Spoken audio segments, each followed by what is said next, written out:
दोस्तों नमस्कार, महेश सिंह का अभिवादन स्वीकार करिए। दोस्तों, फतेहपुर जिले की राजनीति से जुड़ी एक बड़ी खबर है। फतेहपुर जिले की राजनीति में विराज शास्त्री की एंट्री क्या वास्तव में लाल बहादुर शास्त्री की राजनीति की विरासत की एक बड़ी सियासत बनने जा रही है? दर्शकों, ये बड़ी खबर है। विराज शास्त्री की एंट्री फतेहपुर जिले की राजनीति में हो चुकी है। अब सबसे पहले आप ये जान लीजिए कि विराज शास्त्री कौन है, क्योंकि अब युवाओं को, आने वाली पीढ़ी को शायद विराज शास्त्री के बारे में कम ही जानकारी होगी। दोस्तों, देश के दूसरे प्रधानमंत्री लाल बहादुर शास्त्री के प्रपौत्र हैं विराज शास्त्री। विराज शास्त्री के परिवार का, यानी शास्त्री परिवार की सियासत फतेहपुर जिले से लंबे अरसे से जुड़ी रही है। विराज शास्त्री के बाबा हरिकृष्ण शास्त्री फतेहपुर जिले में हरि भैया के नाम से जाने जाते थे। कई बार फतेहपुर से सांसद रहे और एक जमाना वो था जब वो कृषि राज्य मंत्री थे देश की सरकार में, और फतेहपुर जिलों में औद्योगिक इकाइयां सबसे अधिक लाने का इंतजाम भी हरिकृष्ण शास्त्री ने किया था। लोगों की बेरोजगारी दूर करने का सपना भी हरिकृष्ण शास्त्री ने देखा था। समय बदली, सत्ता बदली और विरासत बढ़ाने का काम जारी रहा, लेकिन सफलता हाथ नहीं लगी। दिवाकर शास्त्री, जो हरिकृष्ण शास्त्री के बेटे हैं, यानी भारत के दूसरे प्रधानमंत्री लाल बहादुर शास्त्री के नाती हैं, दिवाकर शास्त्री ने भी फतेहपुर जिले से कांग्रेस के टिकट में कभी लोकसभा का चुनाव लड़ा तो कभी विधानसभा चुनाव लड़कर अपनी किस्मत आजमाई, लेकिन सियासत को मंजूर नहीं था।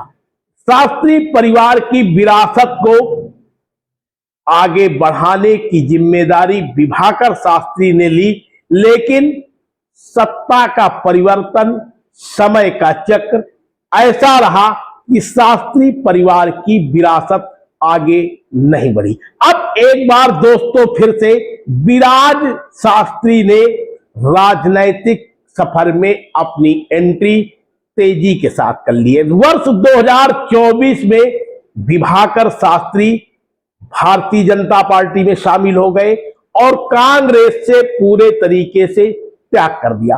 अब दर्शकों, यह बात तो रही विराज शास्त्री के परिवार की, लेकिन अब जरा यह भी समझ लीजिए कि आखिर विराज शास्त्री फतेहपुर जिले में किस तरीके से सियासत की एंट्री कर चुके हैं, किस तरीके से सामाजिक एंट्री कर चुके हैं और किस तरीके से युवाओं के बीच में एंट्री करने में जुटे हुए हैं।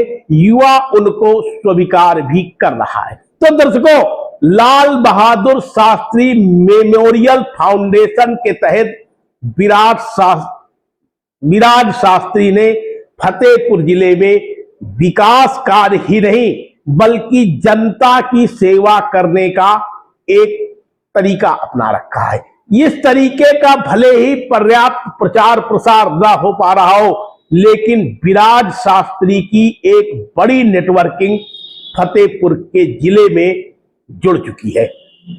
कुसुम्भी गांव में के लोगों को शुद्ध पेयजल नहीं मिल पा रहा था। यहां के लोगों को शुद्ध पानी उपलब्ध कराए जाने के लिए लाल बहादुर शास्त्री मेमोरियल फाउंडेशन के तहत विराज शास्त्री ने करीब 22 लाख से अधिक कीमत का एक आरओ प्लांट लगवा दिया।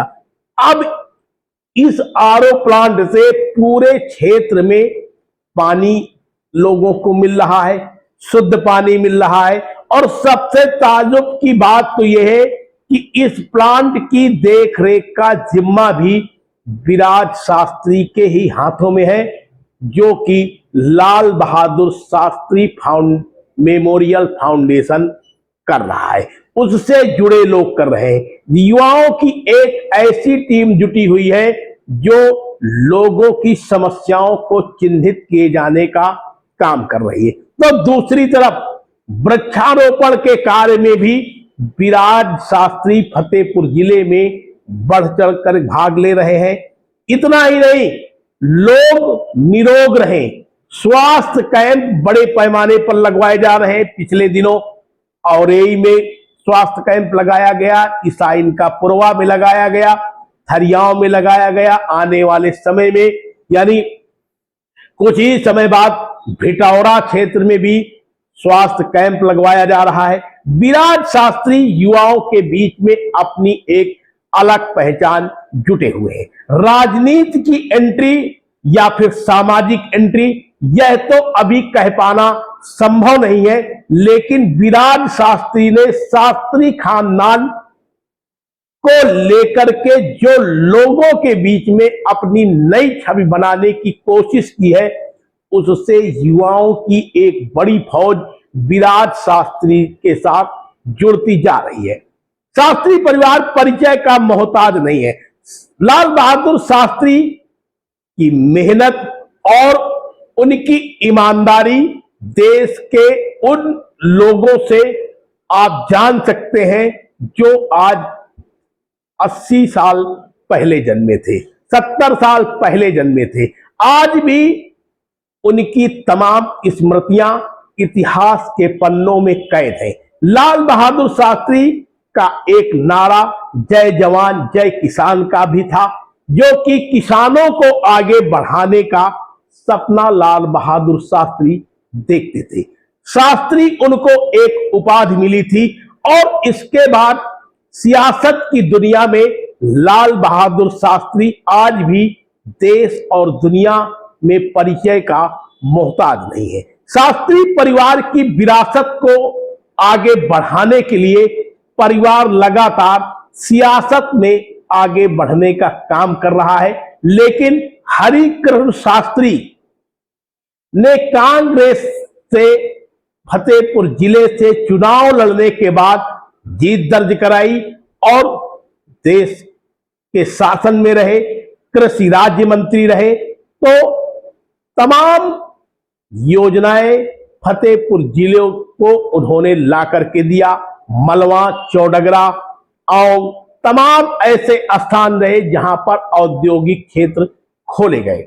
विभाकर शास्त्री जो विराज शास्त्री के पिता हैं, यानी हरिकृष्ण शास्त्री के बेटे हैं, उन्होंने भी फतेहपुर जिले की सियासत को से देश की सियासत को जोड़ने का काम किया, लेकिन हालात कुछ ऐसे बनते रहे कि राजनीतिक चक्र बनता रहा, बिगड़ता रहा और सियासत के हालात विभाकर शास्त्री के पक्ष में नहीं आ पाए। तो दोस्तों, अब विराज शास्त्री की एंट्री, जो शास्त्री परिवार के लाल बहादुर शास्त्री के प्रपौत्र हैं, उनकी एंट्री फतेहपुर जिले की सियासत में हो चुकी है। सामाजिक क्षेत्र हो या फिर राजनीतिक क्षेत्र, इसको लेकर के तमाम तरीके की चर्चाएं हैं। अब इन चर्चाओं के बीच में 2027 के विधानसभा के चुनाव में विराज शास्त्री की सियासत की बड़ी एंट्री क्या होगी, यह तो लोगों के बीच में चर्चा का विषय बना है। अभी तक कोई स्पष्ट नहीं है कि विराज शास्त्री फतेहपुर में राजनीति की क्या भूमिका निभाएंगे, लेकिन वो राजनीतिक परिवार से आते हैं। उनके बाबा भारत के दूसरे प्रधानमंत्री रहे हैं। बाबा उनके देश की सियासत में भारत सरकार में शामिल रहे हैं और शास्त्री परिवार देश की राजनीति में हमेशा एक अहम किरदार में रहा है।